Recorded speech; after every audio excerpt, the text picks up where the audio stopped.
Hi, I'm Laura, Omniyogagirl, and in this tutorial I'm going to show you how to do side crow with straight legs, or Parsva Bakasana. So maybe the first most important aspect of any side crow variation is to set up a deep twist before you actually try and get into the pose. So twisting first and then using your core strength, using the strength in your upper body in order to lift up. So side crow with straight legs requires perhaps a little bit more core strength than your regular side crow, and also requires quite a lot of leg strength and activation as well. Okay, so to set up for our side crow, we're going to come into a squat.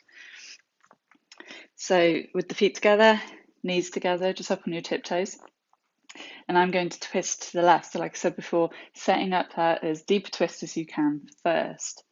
So hook the right arm over the left thigh and place the hands down shoulder width apart. So we're going to lift up into side crow first and then straighten our legs. So to straighten the legs, we really want to activate our quads. We want to squeeze the inner thighs together and we want to flex the feet to keep the legs as active as possible. So coming into side crow, grip the mat, really press your fingertips into the mat. Lean your weight forwards. Try and keep this back arm free. Look forward, lift the chest, pick the feet up. And then keep leaning forwards, extend the legs, squeeze them together, flex the feet. And then bringing the legs back and coming back down. Hello, Bodhi. So just a couple more tips if you want to try out side crow with straight legs.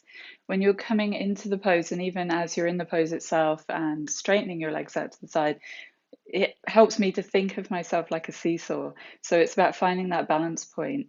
It's not really about lifting the legs up, it's about tipping the weight forwards. And then when you're straightening the legs, keeping the weight going forwards enough to be able to kind of keep the legs up on the shelf that your arm is creating and to keep your balance.